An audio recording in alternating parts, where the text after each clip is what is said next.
สบายดีจ้าพี่น้องสบายดีสุขุสุคนครับสวัสดีตอนเย็นได้พี่น้องเอ้ยขับมืดปืดตาเลยไปเอา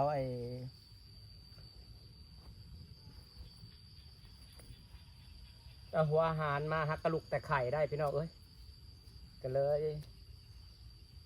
นี่แหละ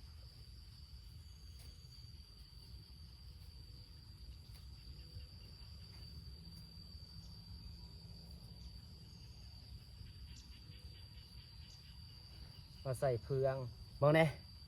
ต้นมันเริ่มใหญ่เลยอีกทิศหนึ่งเนี่ยขยันใหญ่เคี้ยวเต็มอยู่นี่เนี่ย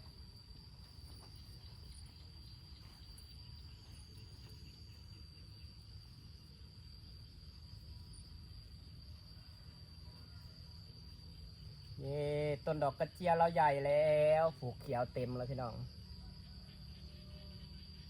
มันบ่มีหญ้าเนาะเขาทางหญ้าออกเขาใส่เพืองแบบนี้ต้นมันก็เริ่มใหญ่แล้วมันก็ได้น้ำพร้อมได้น้ำพร้อมนี่ต้นใบเริ่มใหญ่แล้วจังหวะกระสีต้นใหญ่เขียวเพียงหัวเข่าต้นมะเกี้ยงก็กำลังเริ่มใหญ่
เอาเฟืองถมพี่น้องถมบ่ให้หญ้าขึ้นให้ดอกกระเจียวออกดอกได้หลายกำลังออกต้นงาม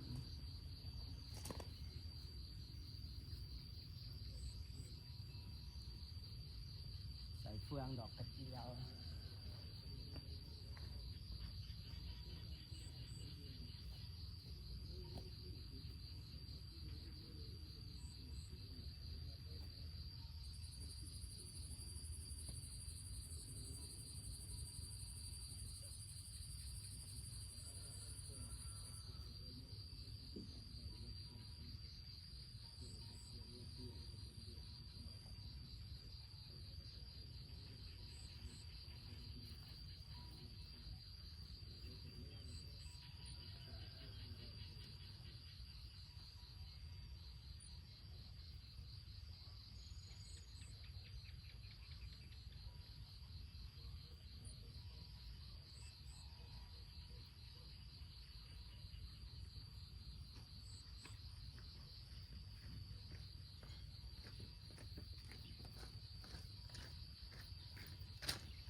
ดอกกระเจียวกำลังงามพี่น้องนี่กำลังงามแบบกำลังเขียวขักไหม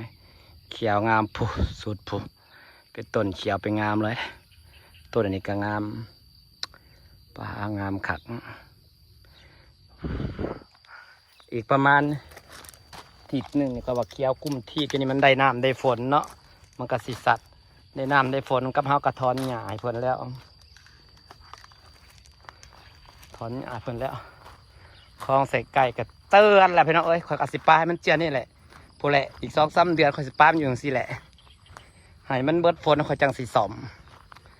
บันนี้คอยสิก่อบล็อกเลยนะคะให้มันอยู่ถาวรเลยต้นไม้เฮาดันตี้ยามันเจียนเอาต้นไม้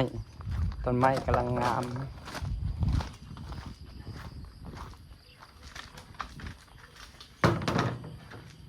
ต้นไม้กำลังงามพี่น้อง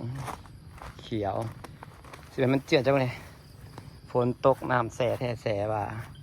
ต้นมักทันนะกำลังเขียวนะสิบเจียนเขาหามักกะทันข่อยบ่นะต้นมักทันข่อยกำลังเขียวงาม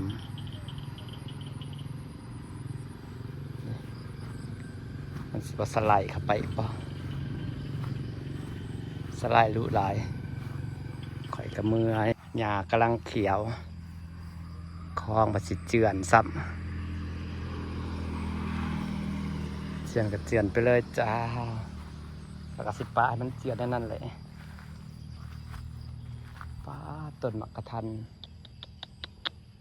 หากได้บุเป็นหมากเป็นมหาบทตอนป่ะมันใหญ่ฝนตอนคือปีแรกเป็นหมากแทบเป็นหมากว่าปีนี้มันเป็นหมากซ้ำต้นใหญ่เสื่อมๆเป็นหมากต้องตอ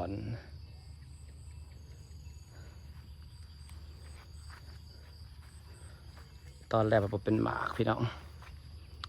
นี่ต้นมะพร้าวงามที่ฟ้าบรรยากาศไว้ซ้ำนี่แหละพี่น้องจากคลองใส่ไก่ค่ะสไลด์อีกแล้วแต่มันก็สิปลามันอยู่ของมันจังซี่แหละนำไปแปรมันสิลามปลาอยู่สไลด์ไปสำไรกระเรื่องของมันเดี๋ยวตกแรงเขาจังแปลงหญ้ากำลังเริ่มเขียวนี่มะพร้าวหลังตีกำลังเริ่มติดกำลังเริ่มออกต้นออกมา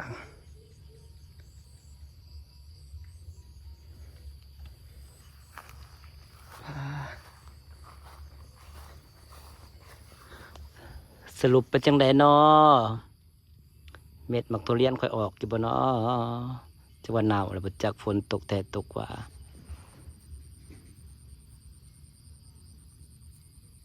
จะว่าหนาวแล้วอยู่ไสเนาะ